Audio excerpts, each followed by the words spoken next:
Hey everyone, I hope everyone is having a good day. I'm having a good day too. If you're new, please subscribe, like, and share. I usually talk about geopolitics.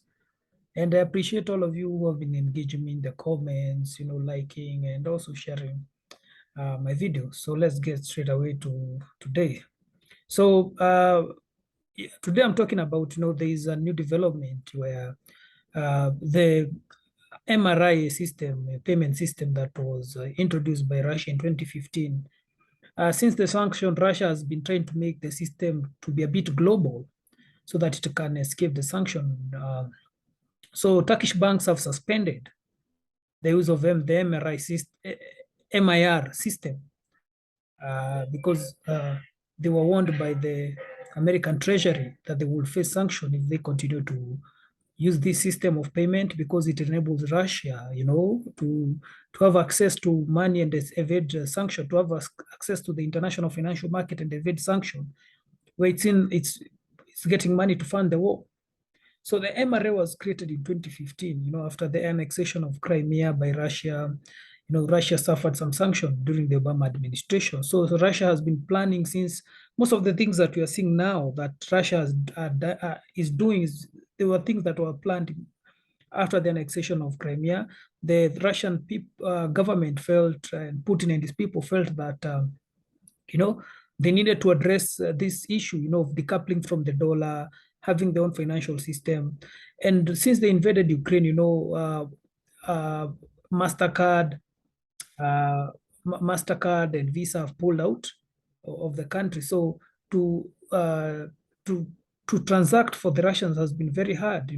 Now they're transacting between MIR and Union Pay of China. The two systems are connected, but when they fly out or they come to to the rest of the world, they find that the system of payment or the financial system of payment is through Visa and MasterCard, and MIR hasn't been adapted by most countries. But Turkey had started adapting it, had started the system in 2019.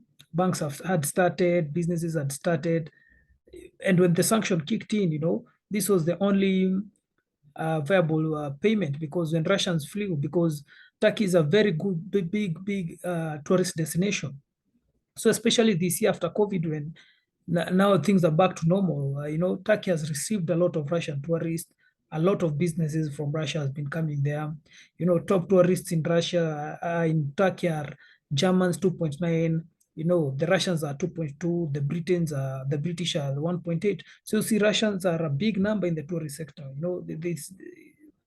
It said that the Turkish government is about to earn $37 to $40 billion by the end of the year because of the tourism influx. So it means it has been a good year. So most of these Russian tourists, when they came to Turkey, they couldn't transact because they're not allowed to use Master and Visa card. So Turkish banks and Turkish businesses were accepting MIR payment. But the Treasury, you can't run away from Uncle Sam, has noticed this along with the European Union, but the Treasury mostly. And it threatened, and it said it's going to impose sanctions on people who are dealing with Russian businesses. The United States government even went as far as to sanction the CEO of the MIR payment system, a guy called Vladimir. Can't remember the next name, but it just shows you, the muscle of, the Western and American dominance in the financial system. So banks have, banks have withdrawn the MRA payment. If you go to withdraw to an ATM, it's saying invalid, it's not accepting. So you have to change your card again to Visa and MasterCard. It's leaving a lot of Russians stranded in Turkey. And even the businesses that were transacting between Turkey and Russia now are finding it hard. Remember, European countries and the Russian people are using Turkey to evade sanction. So if I am in Russia and I want to buy things from Germany, from Britain, from France, they are bought to Turkey, and then I go to Turkey and buy them from there, from other businesses. So Turkey acts like the middleman, acts like the middleman. And also, if Germany, France, and Britain, someone wants a package, I'll ship it to Turkey. Someone from Turkey will buy and then resell it. So these transactions have been happening, and they've been helped by the MIR payment, because if a Turkish orders it from Britain through the MasterCard or Visa, then it comes to Turkey territory. The Turkish territory allows the MIR payment. Then now it's shifted from the MIR payment, the Russian orders through the MIR payment, because the Turkish banks allow, then the property is delivered, or the item is delivered to the person in Russia, or it comes to Turkey to see the item and buy it. And just to show you, how good the business has been, there has been 80 flights a day from Russia to Turkey. So it shows you there has been a good interaction in terms of businesses and tourism. The MIR payment is being used by Russia, by China, South Korea, Cuba. There are talks to involve Myanmar. Iran wants also to enter. Sri Lanka also wants to enter. Egypt is considering, and Angola. So it shows you that there's some kind of internationalization of this MIR payment. And I'm sure MasterCards, Visa, all these are not happy, because immediately Russia was sanctioned, they lost 100 plus market, 100 plus million market. And remember, some former Soviet republics are also using the MIR payment, like the Kazakhstan, Uzbekistan. So if you look at all these structure, you realize that MasterCard is foreseeing losing almost, a market of $1 billion, because also China is going to use the MRI. They have their own Union Pay.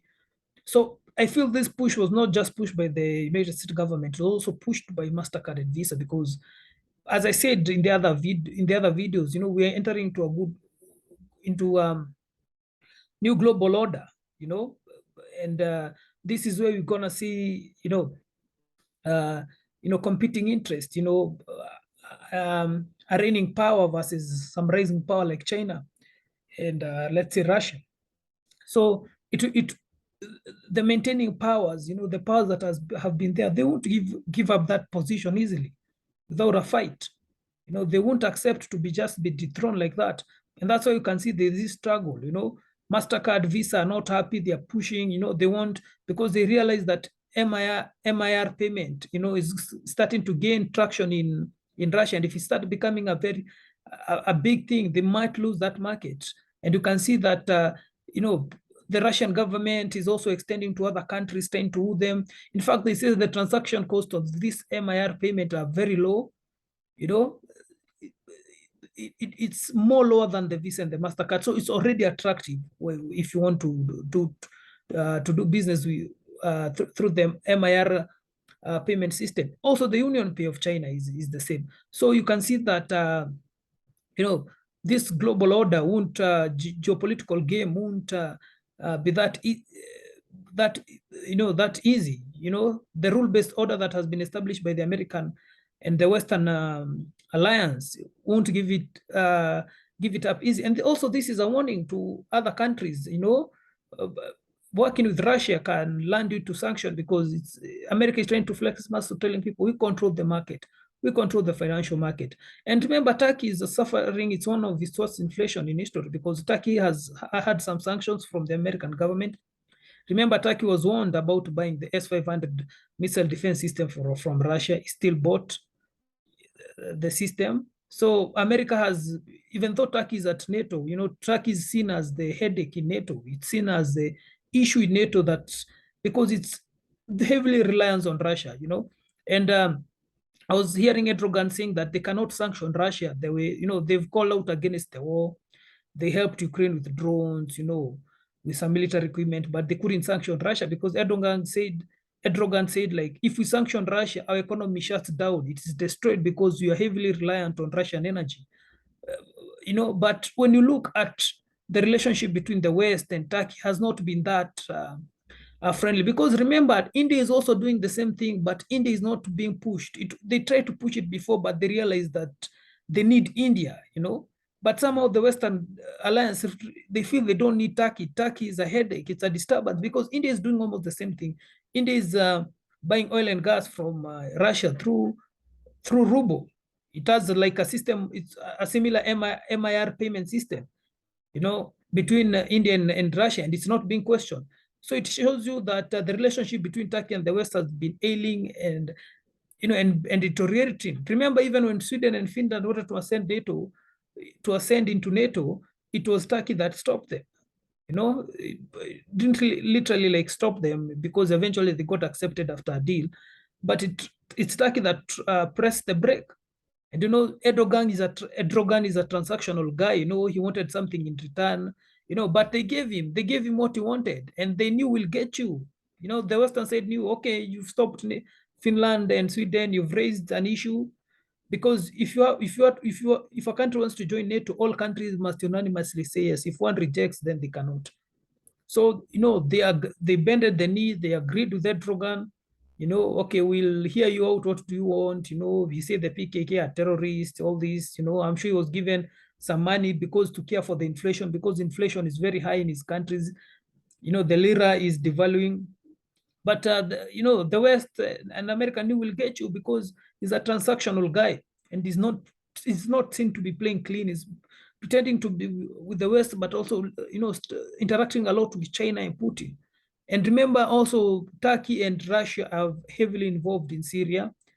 The other few days, you know, Erdogan was with Putin at the Shanghai Cooperation Organization. Turkey wants to join the organization, you know, a security alliance, you know, controlled by Russia and China, and yet Turkey is in NATO. In fact, Turkey is the only NATO country that is interested into joining that security alliance. So, you know, so Turkey, I'd say, you know, it's ambiguous. It's a it's an ambiguous when it comes to its foreign policy on how to deal with Russia, China, and America. It's very ambiguous. It's not understandable. But Erdogan is a transactional guy. He'll go where the money is, where he feels the future. He sees the future, and you know, it, there are voices that are saying that, you know, he's chilling with China and Russia just to try and force the Western side to woo him, to try to, you know, to give him something so that he can come back. You know, he's trying like to show them, you know, I don't need you. He's trying some prideful, some ego thing, but in the end, he's playing politics. He wants to you know, for the Western side to come and woo him. You know, 2013, he said that if Turkey becomes a member of the SCO, you know, the European Union can go to hell, because if you know, Turkey has has placed the, you know, a membership for the European Union for decades. So he's seen he's seen by the Western countries as an antagonist. You know, that's why immediately they started transacting with Russia. Immediately they were sanctioned. And there was no joke. Remember, countries like Hungary, even though country was declared is not a democracy anymore, but some few European countries are transactioning with Russia, buying oil and gas. But Turkey is seen as a big headache.